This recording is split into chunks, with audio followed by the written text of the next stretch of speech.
Sala ya Jubilei mwaka wa 2025.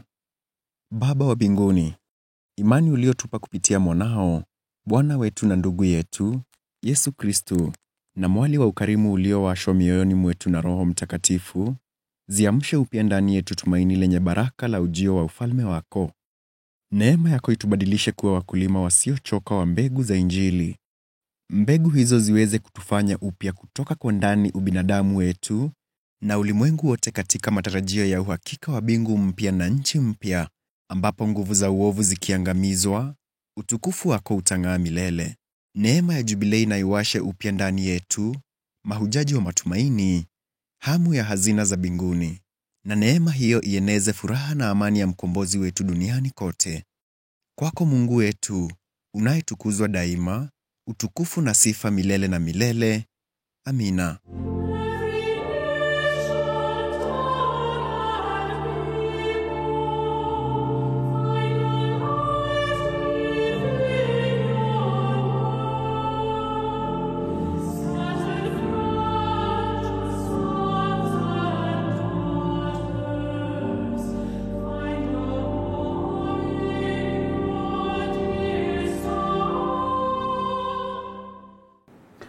Karibu tena hujaji wa matumaini. Katika saa ya pili tunakuelezea yaliyotendeka hapa nchini na kule Vatican. Tuangalie kwanza muhtasari wa yale ambayo tumekuandalia katika saa hili la pili. Yaliyotendeka kiliturujia. Viongozi wa Caritas Nairobi waunganika kwa mkutano wao wa kila mwaka. Wanaume wa Katoliki CMA washerehekea siku ya Mtakatifu Yosefu huko Kamulu. Watawa wa shirika la Mtakatifu Patrick washerehekea siku kuu ya somo wao. Karibu tena mtazamaji kutoka Vatican. Tunajulishwa kwamba Baba Mtakatifu Francisco anaendelea kupata nafuu kutoka ghorofa ya 10 ya hospitali ya Agostino Gemelli katika mji wa Roma. Hii ni kutokana na taarifa za habari zilizotufikia na zikaonyesha picha ya kwanza tangu alipolazwa katika hospitali hiyo tarehe 14 ya mwezi uliopita. Anaendelea kupata nafuu, na hiyo jana katika hospitali hiyo pale nje alitembelewa na marafiki ambao hawakuwa wa kawaida, watoto 200 ambao walienda kumtembelea japokuwa kwa mbali na kumtakia kila laheri. Tuyaone yaliyotendeka kule Vatican.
Maua, mishumaa na sala kwa Baba Mtakatifu Francisco kutoka kwa hao watoto takriban 200 walioenda kumtembelea.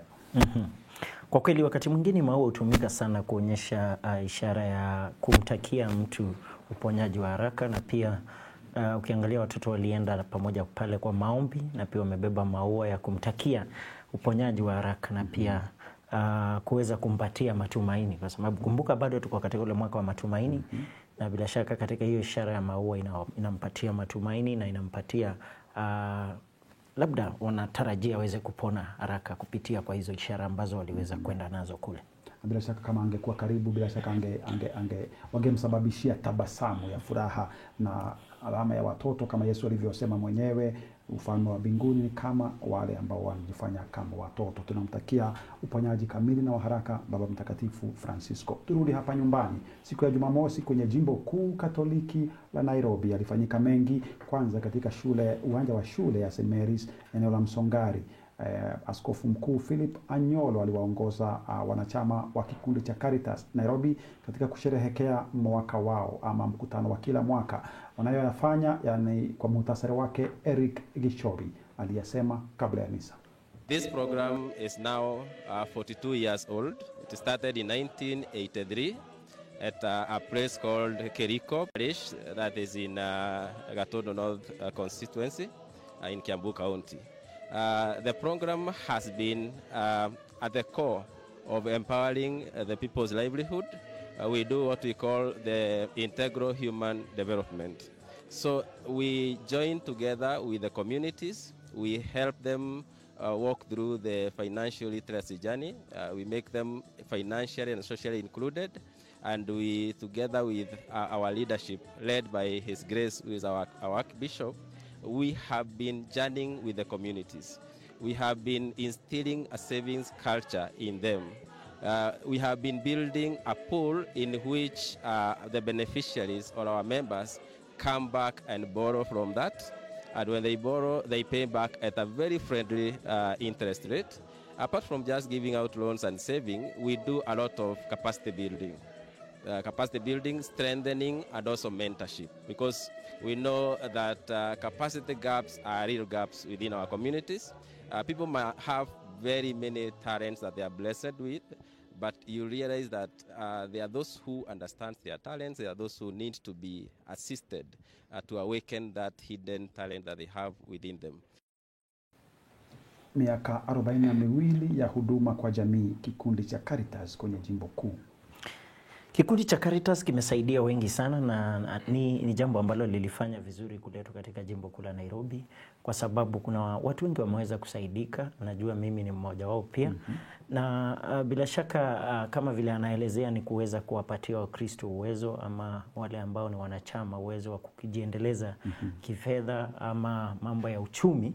Labda kuleta pulling resources together, kuleta fedha kwa pamoja ili waweze kusaidia yule mwingine kwa pamoja wakati anahitaji, na pia kuweza kujenga uwezo na ushauri. Kama vile amesema ya kwamba kuna wale ambao labda wako na taaluma ama talents ambazo labda hawajui wanaweza zitumia namna gani. Kwa hivyo ni nafasi yao kwanza kuweza kuangazia uko na taaluma gani, uko na talanta gani, na itaweza kusaidia namna gani katika maisha yako. Ni kama chama kule vijijini vya kina mama, lakini chama hicho ni kikubwa kwenye Jimbo Kuu la Nairobi na vitongoji vyake.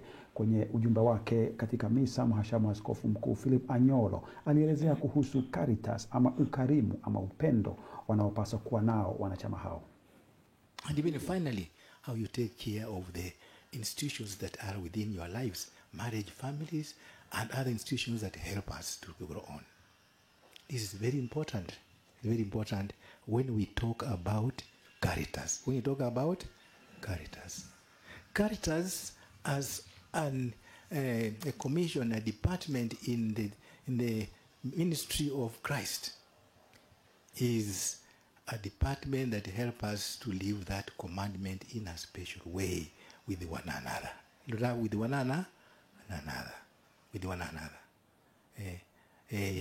You know, 10 commandments are there, not just because they are hanging on you, and because they are hanging between you and the other person also.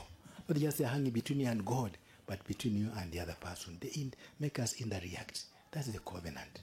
And the covenant cannot be completed without being a steward, without being a charitable person, caritatis in the Church of God.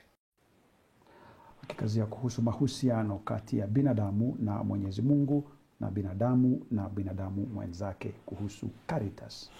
Kabisa, na bila shaka ameangazia sana mahusiano kuhusu binadamu na binadamu, ambayo labda tunaita horizontal kind of relationship ama mlalo, tunaweza sema mlalo. na vertical relationship ni yako na Mungu, vile wewe mwenyewe na Mungu mnaishi. Kwa hivyo Caritas nafasi yake ni kuweza kuangazia sisi wenyewe tunaishi aje kama binadamu, kama marafiki, mambo kama kupendana, kusaidiana katika kifedha, forgive ama kusameheana dhambi, pia na kusaidia wale wengine, to be service to the others. Kwa hivyo hiyo ndio nafasi tunaitwa kama Wakristo, tuweze kupendana sisi kwa sisi, na chochote ambacho unaweza mfanyia mwenzako ujue ya kwamba pia ungependa uweze kufanyia. Kwa hivyo tukiwa na hayo, tukifuatilia mwaliko wa Caritas, basi tutaendelea vizuri katika maisha. Kuwa Wasamaria wema, na sasa tutakuwa Wakenya wema kwa kuhudumiana. Aliongea kuhusu uongozi, manake waliokuwa wakihudhuria ni viongozi, akawafundisha ama akawakumbusha namna ya kuhudumiana katika uongozi. Tusikie muhtasari wa ushauri wake kuhusu uongozi. He wants you to be a servant. He wants you to be a servant, a steward in the life of others in caritatively is a steward. Serve that person without theft. Serve him without disguise. Serve him without rejection. And serve him without guile. Bila unafiki na uhudumu kwa upendo. Ni maadili mazuri kama tunaweza kuyaiga sisi sote, sio tu wale, lakini yeyote yule ambaye yuko katika jukumu ya uongozi. Point za kutafakari kabisa. Viongozi wote ni vizuri waweze kujua nafasi yao ni gani. Iwe wewe ni kiongozi katika kanisa lako, ama wewe ni kiongozi katika pali popote pale.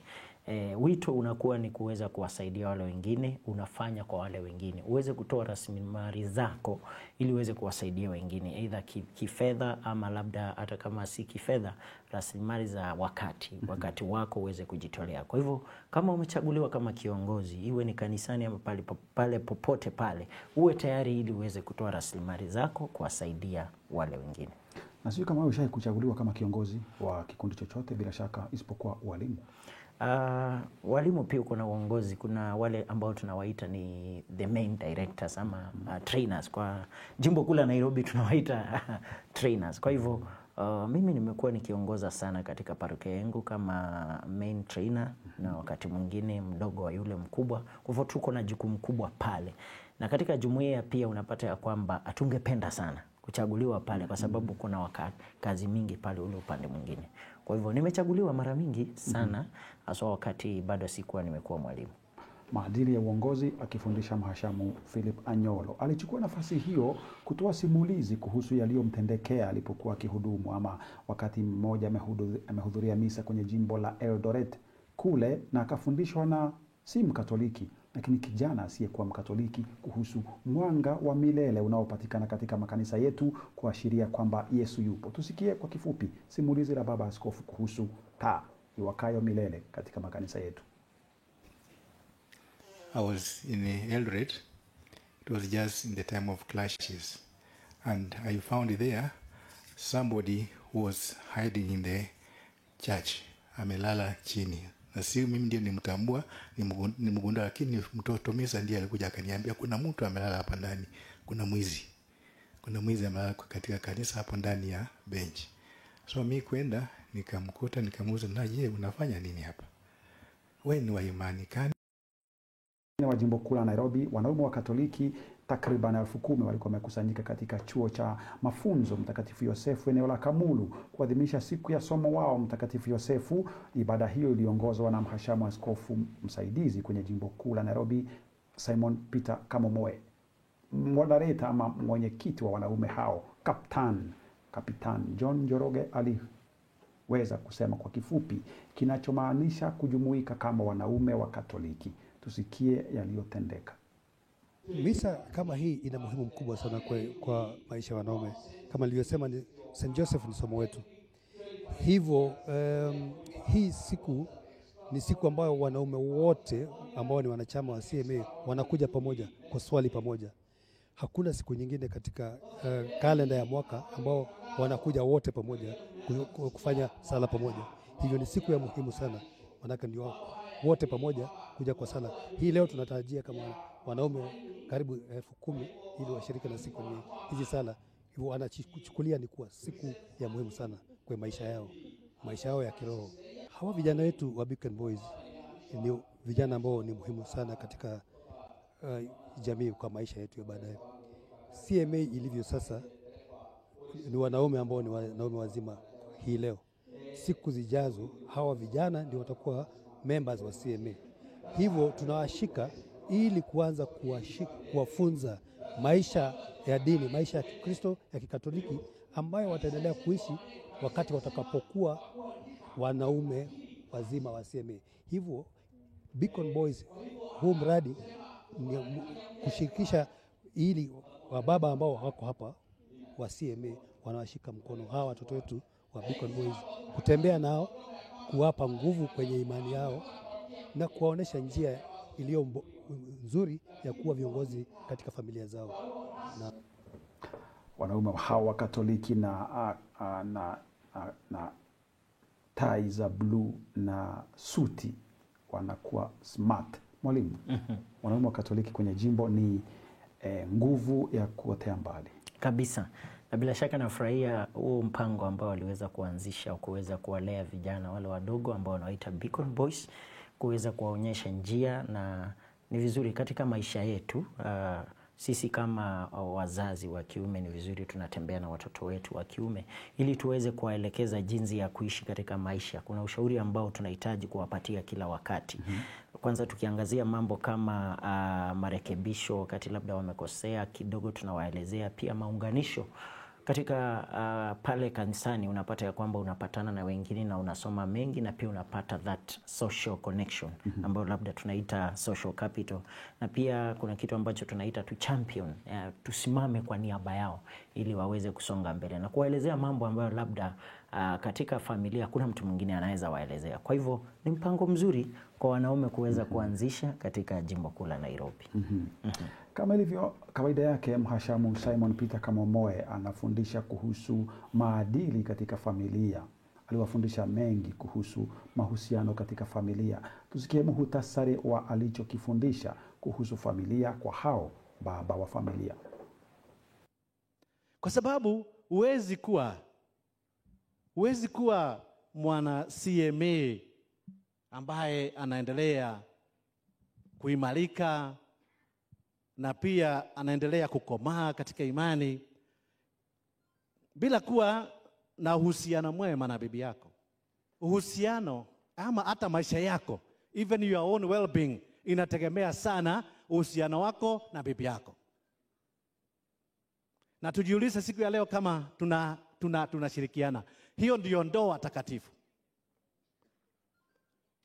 Na ndio maana tunahimiza ndoa ihalalishwe, ifanywe kuwa takatifu.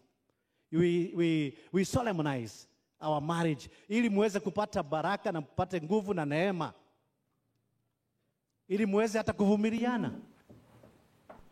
Ushauri wake Mhashamu Simon Peter Kamomoe kuhusu mahusiano kwenye familia. Wanafamilia, mahusiano kwenye boma. Muhimu sana kuweza kukumbusha wanafamilia kila wakati, na nafurahia kila wakati akikutana na wanafamilia na wakumbusha nafasi yao, na haswa nafasi ya mwanaume. Na kama vile ameweza kusema ni kwamba kuweza kuwa na mazungumzo, kwa sababu mazungumzo katika familia humaliza mambo mengi. Wakati labda kuna jambo hamuelewani, ni vizuri kuwa na mazungumzo. Cha pili ni kuweza kuweka mipaka katika mambo ya kikazi na mambo ya kifamilia. Ni vizuri kuangazia hayo. Kama ni wakati wa familia ni wakati wa familia, kama ni wakati wa kazi ni wakati wa kazi. Na hiyo ni nafasi ambayo baba huwa anafaa kuchukua na kuelezea wanafamilia. Na pia kushiriki kikamilifu katika mambo ya kifamilia. Kama kuna pale mnahitaji kutembea kama familia, mwanaume ni vizuri uweze kutembea pamoja na wale wengine ili uweze kuleta ule uwiano na kutembea kwa pamoja kama familia. Aliwaelezea kuhusu kujituma katika pengine kushughulika katika mambo ya kulipia watoto karo. Na amesema usitume bibi yako, manake baada ya muda inaonekana kama bibi ndiye analipa ile karo na kumbe inatoka katika mfuko wako. Kwa hivyo akawatuma nyinyi baba mpeleke karo shuleni kumfundisha yule mtoto kwamba nyinyi mnahusika katika malezi yake. Na pia akasema muingie jikoni wala kidogo kidogo. Kwanza tusikie alichokisema baba Askofu Simon Peter Kamomoe. Hata pesa za school fees unampatia mama ati akalipe. si ndio? Na wao watoto wanafikiria mama ndiye analipa. Yes. And that's why children respect the mother more than. Si uende ulipe. Wenda lipa. Lipa. Wacha mtoto wako aone ni wewe unalipa. So the one who serves is the one who rules. Yule ambaye anatumika ndiye anatawa. Enda jikoni siku moja wakati bibi amechelewa. Enda jikoni na upike. Hata kama sisi ni Waafrika. Si ndio? Ataanza kusema yeah. So even if I'm not there, life can still continue. Enda upike na upike vizuri. Paka watoto watasema, afadhali baba wakati amepika. Afadhali wakati baba amepika. Juu unajua wazee atapika tu nyama. Wazee wanajua tu nyama na ugali. So watoto watafurahia zaidi. Na watajua, there is somebody in charge here. There is somebody in charge. Even if mom is not there, we can still eat. Wacha kuchukua watoto kuwapeleka kwa hoteli. Uwanunulie. No. Serve, do it yourself. And you do it intentionally. You do it intentionally. With all the freedom. Pika. Panga hiyo nyumba. Mpaka aone, even before you got married, you are still smart. Wanaume upike. Kwanza siku ya kwanza ugali na nyama. Na siku ya pili chapati. Sijui kama unaweza. Ni jambo muhimu sana ambayo ameleta pale. Kama tumesema ni vizuri kushiriki katika mambo ya kifamilia hata kama si wakati wote. Kwanza jambo la kwanza la kulipa karo ni muhimu sana kwa sababu watoto wanaona ni kama wewe kama baba au patikani sana katika mambo yao. Kwa hivyo ni vizuri ujitoe. Mimi nikienda kulipa karo na hakikisha ya kwamba wameniona nimefika na naenda na wasalimia. Ya kwamba wajue nimekuja kulipa. Pia kama una nafasi ya kuweza kulipa, unataka kumtuma mke wako, ni vizuri unampatia wakiwa. Ya kwamba nimekupatia pesa enda ukawalipie. Ni nafasi nzuri sana ya kuweza kuonyesha watoto ya kwamba uko pamoja na wao. Kwa sababu nafasi yake na mama yake iko juu sana. Ukikosa kujitoa pale wakati utafika waseme ya kwamba baba hakutusaidia kwa wakati mmoja ama mwingine. Tukienda upande wa upishi, najua wazee wengi pale wanalia sana, hilo ni ngumu lakini wamefinywa. Kwa sababu amesema ukifika kabla ya mke wako, wengine wanajiuliza itakuwaje nifike kabla yake, lakini wakati mwingine linafanyika. Ni vizuri unasema ya kwamba mimi leo nitawapikia, hebu kaeni pale niwapikie, lakini siwe ni kawaida. Mke wako anasema ya kwamba leo ni wewe unapika, hapana. Chukua tu siku moja useme leo nitawapikia. Na unajua kawaida ni nyama na ugali kama vile amesema. Kama wewe ni mzuri kwa chapati basi fanya hivyo na watoto wataweza kuona kumbe baba. Ya kwamba hata kama mama yuko chakula tunaweza kula, hakuna shida yote. Kitu chochote kikitokea tutaweza kuendelea vizuri. Kwa hivyo jitoe kama mwanaume, ujionyeshe ya kwamba hupo katika njia zozote zile. Pengine naongeza upendo na utangamano kati ya bwana na bibi na watoto. Aliongea zaidi kuhusu namna ya uongozi, akishauri wengi ambao ni Wakristo waweze kuchagua viongozi ambao wanalingana na maadili ya Kikristo. Ikiwezekana wawe Wakatoliki. Tusikie ushauri wake baba askofu. And so in the future you have to listen to the church. And you have to follow the church. We don't tell you to follow the bishop. We don't tell you to follow the priest. We tell you to follow the church. Na church ni ya nani? Ni ya Kristo. Si yetu. Sisi tunajaribu sana tukiangaziwa na Roho Mtakatifu kuambia na kutafsiri mapenzi ya Mungu. So honestly tukishikana sisi wenyewe. I always wonder if Christians are say like Catholic Christians, if they are really true Christians, why can't they elect somebody who is a good Catholic Christian? Ambaye hata akikosa tutamuita kama maaskofu, si ndio? tutamuita tumwambie nao Lakini mkichagua sijui nini, utamuita wapi? Naona vile mnatuelekeza. Nimesikia kama wamepiga makofi, ni kama wamefurahia. Sijui kama itawezekana ama inawezekana. Inawezekana. Najua nafasi nyingi ambayo wakati tunafanya uchaguzi tunaangazia njia zetu za ukabila. Tunasahau ya kwamba sisi ni Wakristo na ni watu wa pamoja. Sisi kabila moja ni Wakristo. Lakini kutumia ile njia ambayo wamesema kama Wakristo, basi tutaweza kuwa na kiongozi ambaye anatusaidia. Kwa sababu kiongozi Mkristo anatoa uongozi wake kutoka katika Biblia. Kitu cha kwanza utapata ya kwamba ana uadilifu. Kitu cha pili ni mnyenyekevu. Kitu cha tatu ni mwenye huruma. Kitu cha nne ni mwenye haki, na kitu cha tano ambacho ni muhimu kabisa ni roho ya kuwatumikia wale wengine. Ukiweza kufuata hayo maagizo yote ama huo ushauri ambao tunapata katika Biblia, na wewe ni kiongozi, basi utaweza kuongoza vizuri. Na nasema ya kwamba kwa sababu Wakristo tuko wengi, tukiamua leo tunataka kuchagua Mkristo, hata kama tunataka kuchagua Mkristo Mkatoliki, basi akikosea tutamuita tuweze kumwelezea sisi kama maaskofu, hapa unakosea, hapa unakosea. Lakini kama yuko pale, basi hakuna vile utaweza. Lakini Wakristo tunaomba tuweze kutembea pamoja kama watu wa familia moja, kabila moja ambalo ni Kristo, ili tuweze kutafuta viongozi ambao watatuongoza vizuri katika jamii yetu. Ameturai tuweze kusikiliza sauti ya kanisa. Na katika ibada hiyo wanaume wa Katoliki walijituma. Wao ndio walikuwa wanakwaya, wachezaji na waimbaji. Tuone kidogo walivyojimwaya mwaya.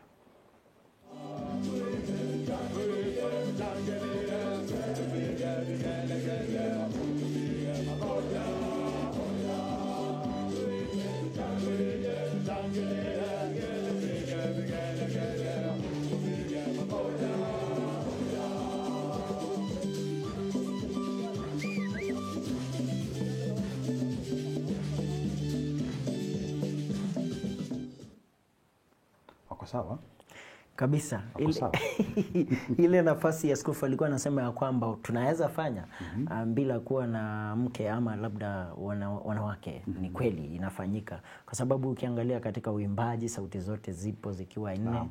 Mimi nimekuwa mkufunzi wa kufunza wazee, na nimejua kwamba wanaweza vizuri na zinatoka vizuri. Wacheza kayamba pale tunaona vile wanajimoya moya, wanazipeleka vizuri. Kwa hivyo ni kitu ambacho kinawezekana na kujitoa. Na pia wanakwaya tunaona wamejiunga katika CMA vizuri, kwa sababu namuona mmoja pale ni mwanakwaya ambaye nimeshamfunza wakati mmoja ule mwingine. Pongezi. Asante. Tunatakia laheri wanaume wa Katoliki kote nchini wanapoendelea kusherehekea somo wao Mtakatifu Yosefu. Hao walifanya hivyo Jumamosi na kuna wengine wanaendelea wiki ijayo. Katika ibada hiyo, baba mlezi katika kikundi cha wanaume wa Katoliki hapa kwenye Jimbo Kuu, Padre Ndisho, Bernard Ndisho, alikuwa na vazi ambalo linatupeleka katika mtaguso wa kwanza wa Vatican. Tuone vazi hilo la juu la Padre Ndisho. Vazi lile Mwalimu Muteti. Si kawaida kuona vazi kama lile katika mavazi ya mapadre siku hizi, lakini lilikuwa hapo awali. Ndio naliona kwa kweli. Ni vazi muhimu sana, na nilijaribu kuangazia na nikaangazia kipindi ambacho tuko, nikakuwa sijaelewa kwa nini amelivaa lile vazi. Labda utuelezee padri, lina maana gani vazi lile ambalo ameweza kulivaa siku ya leo? Ni mtindo na linanikumbusha Padre Pio, Mtakatifu Padre Pio. Sio kama tuna picha za Padre Pio akiwa na vazi kama lile. Alikuwa anatumia sana vazi kama lile. Ni mtindo ule ulikuwa zamani, na ikawa mitindo inavyoendelea kubadilishwa. Mtindo wa kushona nguo ya juu ama kasula ni tofauti. Kwa hivyo lile lilikuwa natumika na bado natumika katika maeneo mengine, hasa linatumika katika misa kuu za Pasaka na Krismasi katika ulimwengu wa kwanza Ulaya. Lakini hapa kwetu limefifia kidogo, lakini bado linaweza kutumika. Wale ambao wanashona mavazi ya padre wanaweza kutumia mtindo kama ule kushona. Na hata sasa mavazi yanayotumika unaweza kuona tofauti kidogo ya mitindo, lakini hili si la kawaida kuliona. Kwa hivyo ni muundo ambao Padre Bernard Ndisho, baba yao mlezi wanaume wa Katoliki, alichagua kulishonesha ama kununua. Tuone muhtasari wa yaliyotendeka katika ibada hiyo kule Kamulu Jumamosi iliyopita.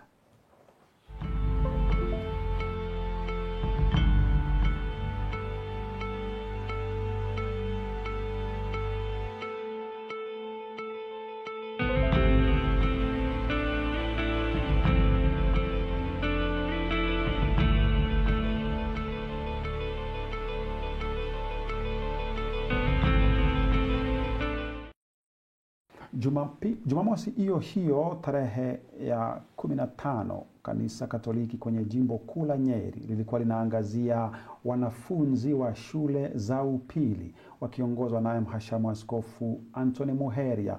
Walikutanika katika uwanja wa eneo linaitwa Covadis, eneo la kule mji wa Nyeri. Baba Askofu akiwashauri vijana kuchukua mwaka huu wa jubilei kumwomba Mwenyezi Mungu ajibu maombi yao na maswali yao na kuwaondolea wasiwasi. Tusikie ujumbe wake mhashamu Anthony Muheria kwa vijana wa shule za upili. Today I'd like you also, as we start, to think about the hope that we are, the year of hope.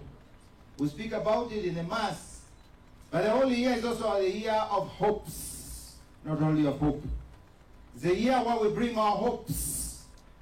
What do we hope for? And we ask the Lord to make those hopes a reality. What are the dreams, the hopes, the expectations, those things that you ask the Lord that He may make them blossom, He may make them a reality? And so, my young people, today we are here to build our dreams. We are here to give foundation to our dreams. And that's why we want to enter in the virtual door. The virtual door. I will bring my fears, my exams, my family, my situation, so that it may be changed from fear to hope, to realization and blossoming of God's blessings. That is our petition today. What are the things you desire to ask the Lord? We hope you are going to bring them. So today I pray that we are going to help one another, open our hearts to this hope, and that we are going to leave aside our fears. But you must take care of one another so that we are together with Jesus throughout the day. Mhashamu Anthony Muheria akiwashauri wanafunzi katika jimbo kuu la Nyeri, ikiwa ni mwaka wa jubilei na adhimisho la jubilei kwa wanafunzi hao. Mwalimu, ujumbe wa baba askofu. Nafasi nzuri kwa wanafunzi pale kuweza kupata kutoka kwa askofu kuelezewa jinsi ya kuishi huu mwaka. Na kwanza ni kwamba ni mwaka wa matumaini, ya kwamba kila mtu kuna yale ambayo ameweza kuweka angependa kupata katika huu mwaka. Labda sawa wanafunzi utapata ya kwamba wanaangazia kupita mtihani wao ama kufanya vizuri, kufusu vizuri. Labda wanaogopa, kama vile amesema kuna kuogopa tutaweza namna gani, lakini anamwambia kwamba katika kuogopa kwao kuna matumaini pale, na tuweze kuweka kama the petitions for the day, ili tuweze kupata nafasi ya kujiangazia katika yale matumaini yetu. Na kila mtu akona matumaini yake. Mwaka unapoanza, kuna yule anasema ya kwamba mimi ningependa labda kujenga nyumba yangu, ningependa kununua shamba, ningependa kufanya nini. Ni wakati wa kuweza kuleta yale matumaini mbele ya Mungu kupitia katika ule mlango, ili tuweze katika huu mwaka tuweze kufanikiwa katika haya matumaini. Ujumbe maridhawa kwa wanafunzi ukiwa ni kutoka kwa kiongozi ama askofu mkuu, na sio tu wanafunzi katika jimbo lake kuu la Nyeri, lakini ujumbe mzuri kwa kila mwanafunzi ambaye ana wasiwasi, ana malengo, ana ndoto. Kila ndoto inaweza kutimizwa, aliwaambia Lupita Nyong'o. Katika ibada hiyo tuone wanavyojimwaya mwaya wanafunzi kule Nyeri, wanafunzi wa shule ya upili ya Tumutumu katika kushukuru Mwenyezi Mungu. Tuone miondoko na mitindo kutoka Murima.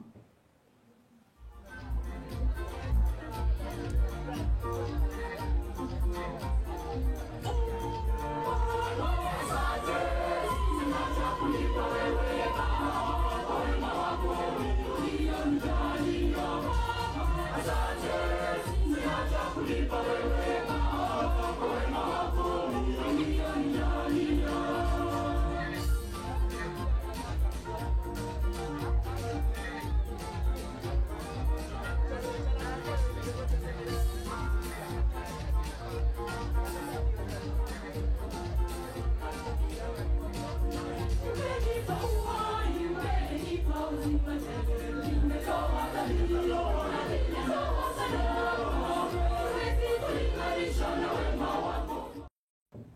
Wanafunzi hawa wanatusaidia kupunguza stress ama msongo wa mawazo. Mwalimu, nyimbo kama zile basi ukiangalia ama ukisikiliza, hata kama kuna changamoto katika maisha yetu, tunalegeza hisia za hasira na yote ambayo ni mizigo katika maisha yetu. Kitu kimoja nafurahia katika wanafunzi ni kwamba ubunifu wao, wakati labda wimbo wameweza kuanza, wana ubunifu wa haraka sana, na ya kwamba ambacho wamebuni kama ni uchezaji, wana ubuni ambacho inatembea kabisa na ule uimbaji ambao wanaimba.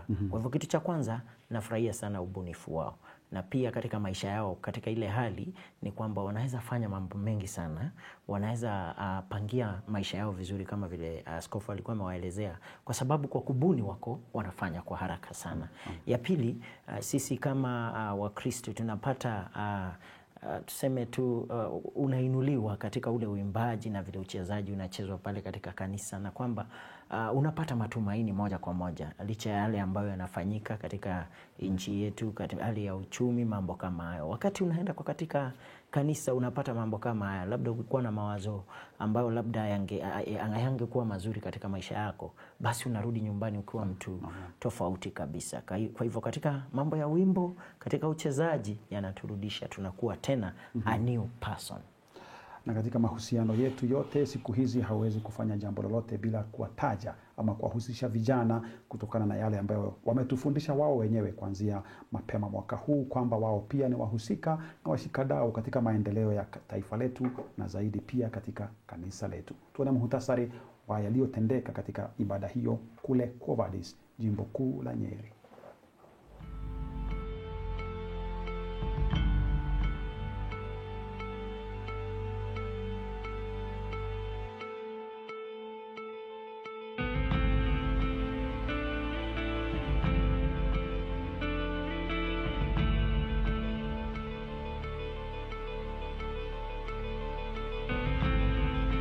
Na ni muhtasari wa yote hayo yaliyotendeka. Ikawa jioni, ikawa asubuhi, tukaamkia siku ya Jumapili ambayo ilikuwa ya pili ya kipindi cha Kwaresima, na kutoka kwenye jangwa la majaribu ya Yesu. Jumapili ya kwanza, Jumapili ya jana ilikuwa inaongea kuhusu Yesu Murimani. Tulialikwa katika parokia ya Familia Takatifu eneo la Utawala, jimbo kuu Katoliki la Nairobi, ambapo shirika la wamisionari wa Mtakatifu Patricio ama Patrick walikuwa na siku ya somo wao kumkumbuka Mtakatifu Patricio. Katika ibada hiyo, Padre Livinus Onogu alielezea kwanza wao ni nani na wanafanya nini kabla ya misa.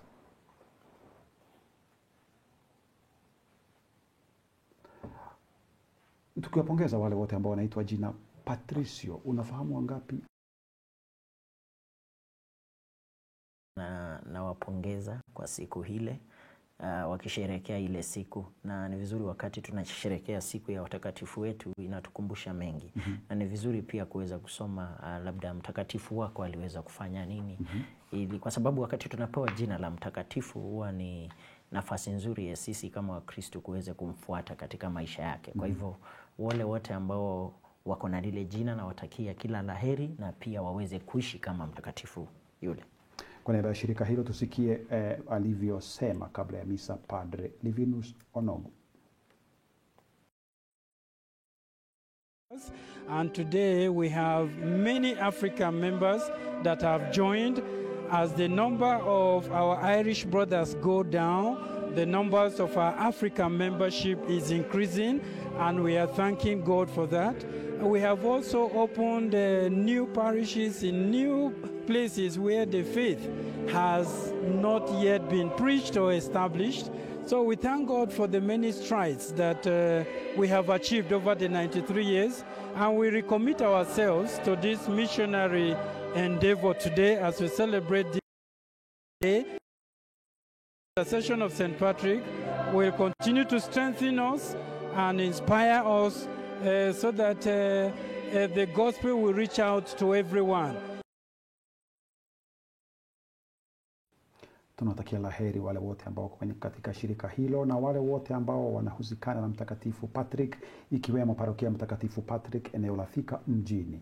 Na wote hao ni siku hii ya leo Mtakatifu Patricio. Siku yake ni tarehe 17 ya mwezi wa 3. Katika ujumbe wake katika ibada ya misa, akihubiri kuhusu sala ama ujumbe wa Injili ya Jumapili ya jana ya pili ya Kwaresima, Padre Livinus Onogu aliongea kuhusu nafasi ya sala katika maisha ya Mkristo. Tusikie ujumbe wake. If we do not pray, then we are spiritually weak.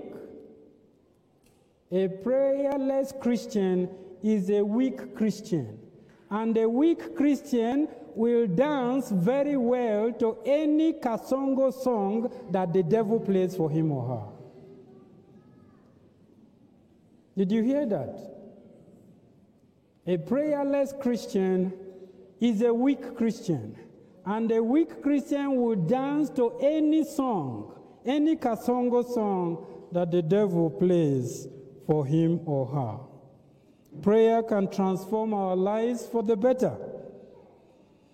We not only pray to God to bless us with the desires of our hearts, prayer also helps us to listen to God. Maybe this is a new one to us, that prayer is not always about nipe, nifanyie hii na hii. Hapana. Mungu nisaidie ili niweze kusikiliza neno lako. Nisaidie ili niweze kufanya mapenzi yako katika maisha yangu. Tumsifu Yesu Kristo. Mafundisho ya Padre Onogu anasema yule Mkristo ambaye hasali ama hayuko katika maisha ya sala, anacheza kila wimbo wa kasongo ambaye shetani anamchezea. Wow, inamaanishaje hiyo? Anatupatia nafasi ya kujua umuhimu wa sala katika maisha yetu, ya kwamba wakati tunasali tunapata nafasi ya kuweza kuongea na Mwenyezi Mungu ama muumba wetu kwa njia moja ama nyingine. Na pia anatufunza ya kwamba sio kila wakati tunaomba tunasema tupewe. Ni wakati labda wa kupewa nafasi ya kufunguka na kujua yale mema ambayo unahitaji kufanya na mambo yale Mungu amekuita uweze kufanya. Kwa hivyo wakati wowote ule tukiwa kwa sala, kuitwa katika mambo ya kishetani, mambo ya kidunia, unapata ya kwamba umeepukana nayo. Lakini ukiishi bila sala unajipata katika ile nafasi ya kwamba chochote ambacho kinatembea karibu na wewe unatembea nacho. Kama kuna kitu ambacho labda mwovu shetani anakuita ili uweze kujiunga katika kukifanya, ni kwamba unajipata tu ushajiunga kwa sababu hauna nafasi ya kuomba na kuweza kuelekezwa na Mwenyezi Mungu. Padre Livinus Onogu ametoka katika shirika la Mtakatifu Patricio, misionari kutoka nchi ya Nigeria, na anajua yanayotendeka hapa katika nchi yetu, nyimbo za kasongo, na hivi karibuni tumejulishwa kuhusu wingi wa chapati hasa katika eneo la kaunti ya Nairobi. Alielezea kuhusu nafasi ya Yesu katika maisha ya muumini. Tusikie tena kuhusu Yesu kutoka kwa Padre Onogu. If you will not take the gospel seriously because of the leadership of the church, for example, if you will not take the gospel of Christ seriously because of our humanity, for example, take Jesus seriously because of what God the Father says to us today. He says, listen to him. He is the one.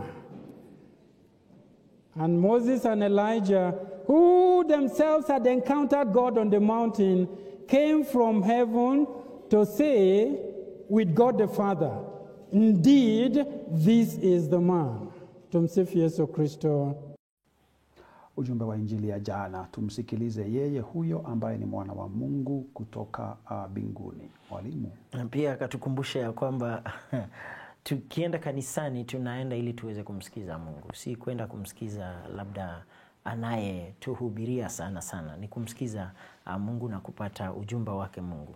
Chochote ambacho kinafanyika labda katika kanisa, unasema kwamba sitaenda kanisa kwa sababu huyu alifanya, ni kwamba unapotea kidogo. Unaenda kwa kanisa kwa sababu kuna wito ambao umeitwa na Yesu Kristo uweze kumsikiza na uweze kusikiza neno lake.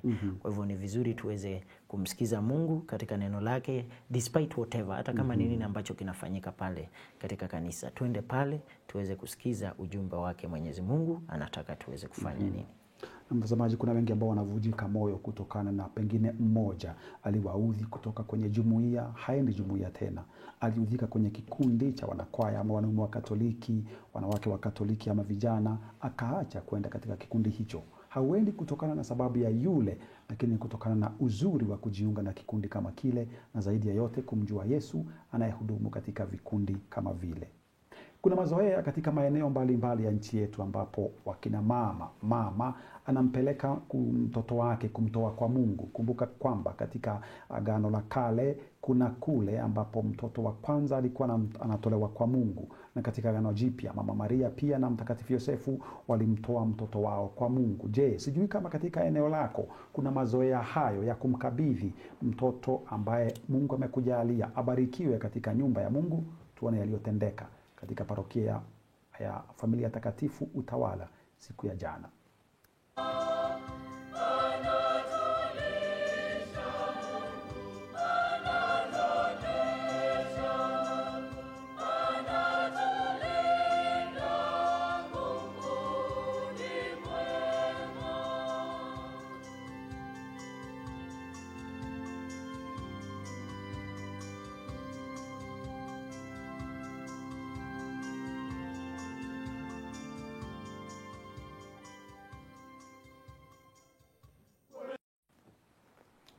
Wow. Mwalimu, mtoto wako kwanza ulishampeleka kanisani? Nilimpeleka wakati alikuwa anabatizwa. Nilichukua kama nafasi ya kuweza kumtoa kanisani pale.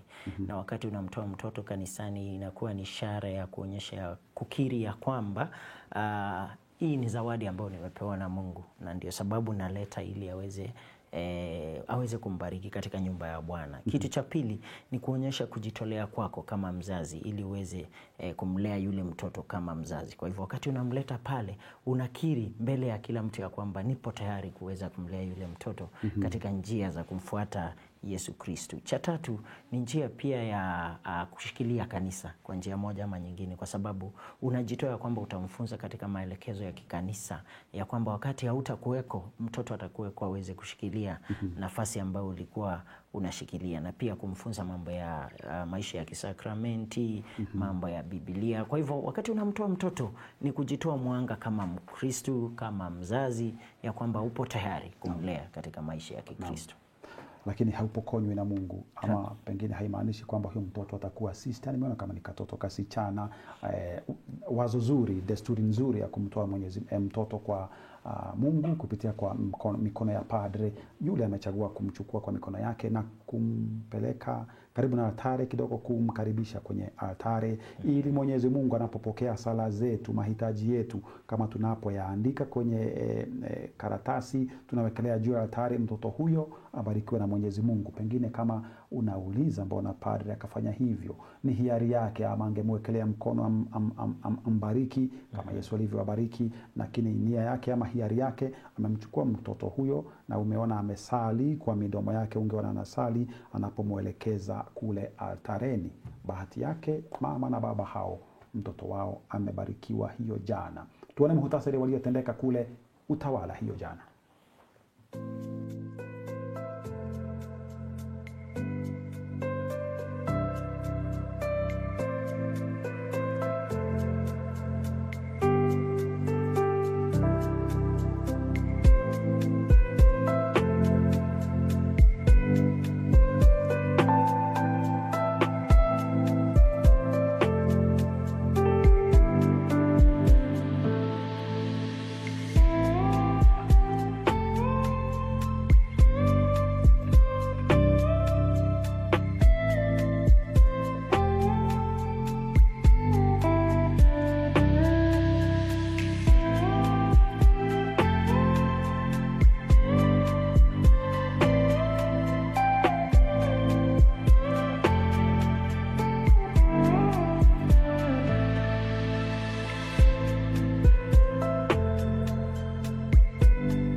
Yalitendeka hayo hiyo jana, na tunashukuru wale wote ambao wanaendelea kutufuata, na pongezi kwa kuendelea kuenzi runinga ya Capuchin Ernest Wamunga anatufuatilia. Na kuna mwingine hapa amesema, hivyo ndo wanafuata vilivyo. Nimependa mazungumzo hayo, na hapo naona kuwa baba akipika na furahi sana. Juu kuna nyake ama nyama hapo.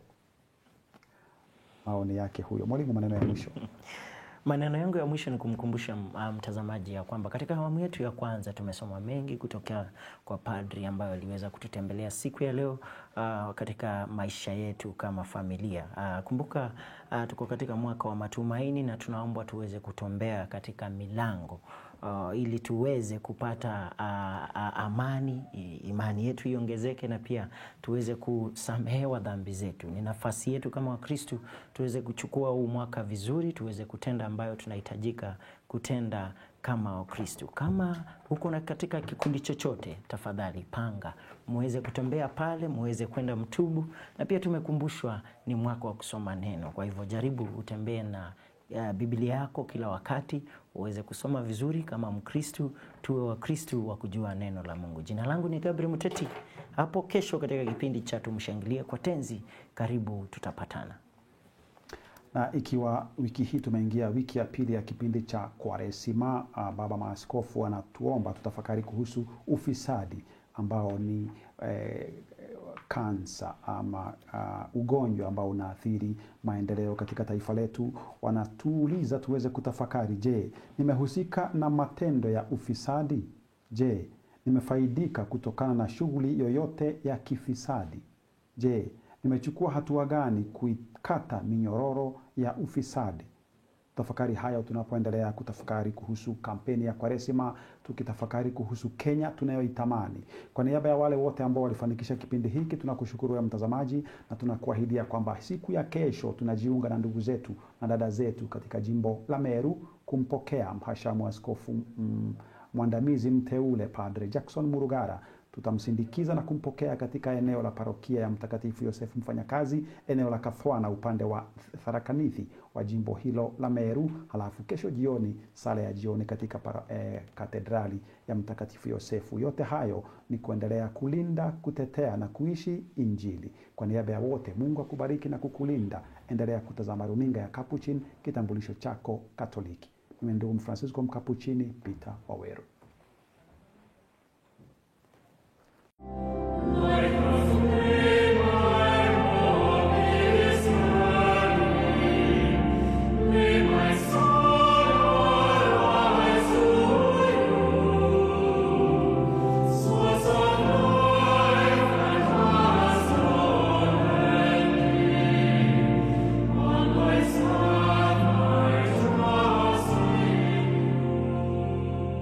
Sala ya Jubilei mwaka wa 2025. Baba wa mbinguni, imani uliotupa kupitia mwanao, Bwana wetu na ndugu yetu, Yesu Kristo, na mwali wa ukarimu uliowashwa mioyoni mwetu na Roho Mtakatifu, ziamshe upya ndani yetu tumaini lenye baraka la ujio wa ufalme wako. Neema yako itubadilishe kuwa wakulima wasiochoka wa mbegu za Injili. Mbegu hizo ziweze kutufanya upya kutoka kwa ndani ubinadamu wetu na ulimwengu wote katika matarajio ya uhakika wa mbingu mpya na nchi mpya, ambapo nguvu za uovu zikiangamizwa, utukufu wako utang'aa milele. Neema ya Jubilei na iwashe upya ndani yetu mahujaji wa matumaini, hamu ya hazina za mbinguni, na neema hiyo ieneze furaha na amani ya mkombozi wetu duniani kote. Kwako Mungu wetu, unayetukuzwa daima, utukufu na sifa milele na milele. Amina.